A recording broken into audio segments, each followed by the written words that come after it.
Assalamualaikum warahmatullahi wabarakatuh. Selamat siang kepada Bu Astuti Samosir MPD, dosen pengampu mata kuliah menulis. Perkenalkan, nama saya Najwa Kaila Prasetyo dengan NPM 2024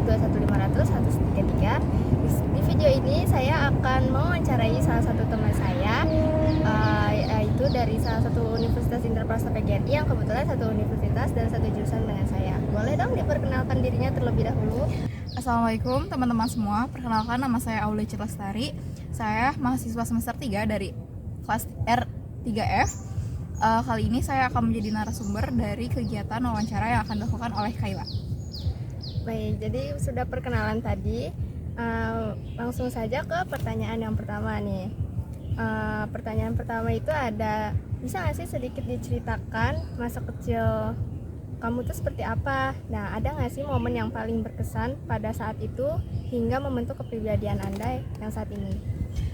Jadi fun fact teman-teman, aku waktu kecil itu tinggalnya sama kakek sama nenek aku, nggak tinggal sama orang tua karena orang tua aku tuh kerja dua-duanya. Nah, ada satu peristiwa yang sampai saat ini aku ingat. Jadi waktu itu nenek aku tuh lagi ngobrol sama teman-temannya. Terus aku waktu itu mau ambil minum, otomatis karena rak minumnya tinggi, aku tuh butuh bantuan orang tua buat ngambil gelasnya.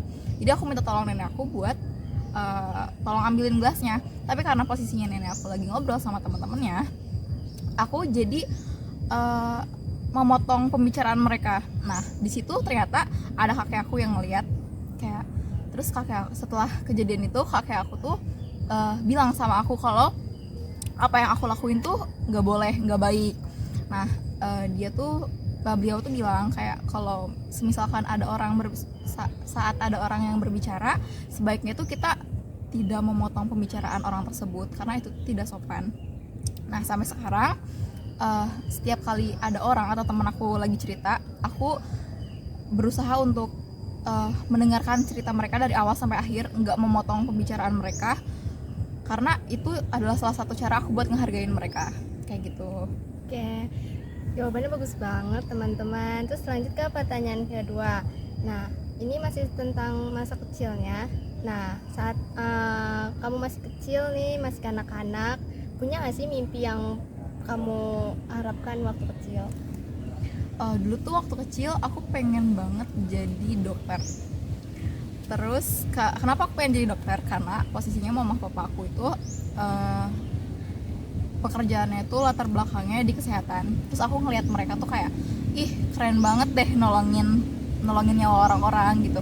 Dan akhirnya aku termotivasi buat kayak apa aku jadi dokter aja ya. Terus setelah itu pas aku duduk di bangku SD, aku tuh udah 3 kali ikut lomba dokcil gitu. Jadi kegiatan-kegiatan yang tentang kesehatan kayak gitu aku selalu ikut.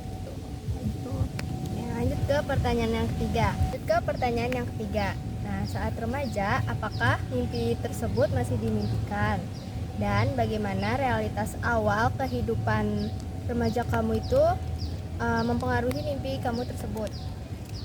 Jujur waktu remaja udah mulai gak kepikiran buat jadi dokter karena aku ngelihat mama papa itu di kalender mereka itu hitam semua, gak ada kalender merah sama sekali. Jadi gak ada waktu buat keluarga. Jadi aku mikir kalau nanti aku punya keluarga, apakah aku akan seperti itu gitu. Aku nggak punya waktu buat keluarga, aku nggak punya waktu buat suami aku nggak punya waktu buat anak aku, atau aku nggak punya waktu buat keluarga aku yang lain gitu. Jadi aku lebih pikir buat kayak mungkin buat kali ini enggak dulu buat jadi dokter, dan kayak mikirin aja udah capek duluan. Terus kayak ngelihat mama di umur sekarang kepala 4 yang masih ujian, masih itu harus belajar, aku kayak udah capek duluan ngelihatnya gitu. Kayaknya aku nggak bakal bisa ada di situ gitu, aku nggak bakal bisa kayak mama gitu. Lanjut ke pertanyaan yang keempat. Nah, dalam perjalanan hidup Anda, tantangan terberat apa yang pernah Anda hadapi dan bagaimana situasi itu terjadi? Jadi kan kita mungkin Kayla juga ikut mengalami waktu COVID. Itu benar-benar masa dimana aku kayak jati diri aku tuh hilang, karena itu posisi dimana kita harus diem di rumah, nggak ada kegiatan, nggak bisa berinteraksi sama orang, dan aku tuh extrovert parah, terus kayak pas zaman covid itu jadi dipaksa untuk jadi introvert, dipaksa untuk melakukan semua kegiatan sendiri di rumah, dan akhirnya setelah kehidupan kembali berjalan normal itu malah bikin aku kayak keteteran sendiri, kayak aku harus ngebalikin semua sikap aku, semua sifat aku yang sebelum covid ini gitu. Dan itu tuh gak semudah kayak besok udah kembali normal kan misalnya, terus kayak besok langsung berubah gitu kan, nggak bisa kayak gitu, harus beradaptasi lagi, itu susah. Bahkan sampai detik ini pun aku masih ada beberapa sikap aku yang belum balik gitu dari zaman sebelum covid kayak gitu. Relate banget berarti ya sama kehidupan aku juga yang kayak gitu. Terus pertanyaan kelima yaitu bagaimana kamu menghadapi tantangan tersebut, dengan siapa atau hal apa yang membuat tantangan tersebut tuh jadi kekuatan bagi kamu sendiri. Nah, karena hal tersebut bikin kegiatan aku jadi ke pending gitu, maksudnya kayak ada beberapa kegiatan yang seharusnya tuh aku bisa lakuin tapi malah ke hold gitu. Jadi akhirnya aku cerita sama mama, aku cerita sama papa juga, dan untungnya mereka tuh jadi support system aku. Mereka tuh ngebantuin aku, kayak mereka kalau aku ada struggle aku cerita ke mereka, mereka kayak ngedengerin, mereka kayak ngasih saran kesini kalau terus kalaupun emang ada suatu hal yang bikin aku makin kesulitan gitu, mama tuh pasti bakal nyaranin buat ke psikiater, karena itu bukan ranah orang tua lagi, karena mungkin orang tua aku udah nggak bisa handle dan emang butuh orang ketiga yang lebih profesional gitu. Karena kalau didiemin bakal merusak sifat-sifat aku yang lain kayak gitu. Dan selain orang tua itu, aku punya teman-teman aku, alhamdulillah ya, aku punya teman-teman aku waktu SMA tuh mereka jadi support system aku juga. Mereka kayak nemenin, mereka dengar cerita aku kayak gitu. Oke, jadi pertanyaan yang keenam yaitu siapa orang terdekat kamu yang paling mempengaruhi hidup kamu yang bisa dijadikan motivasi? Apa ada alasannya? Kalau orang yang paling dekat itu pasti mama.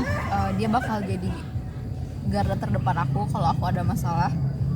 Dia yang bakal jadi support system aku, dan alasannya karena emang maksudnya kalau teman itu kan mereka punya dunianya sendiri gitu, sedangkan kalau aku ya dunia aku mama dunia aku juga, jadi kayak lingkupnya masih ada di situ, jadi kayak paling dekat itu sama mama. Ya, lanjut ke pertanyaan yang ketujuh. Kamu pernah mengalami kegagalan nggak? Bagaimana kegagalan itu menjadi titik balik kamu, titik balik positif untuk diri kamu sendiri?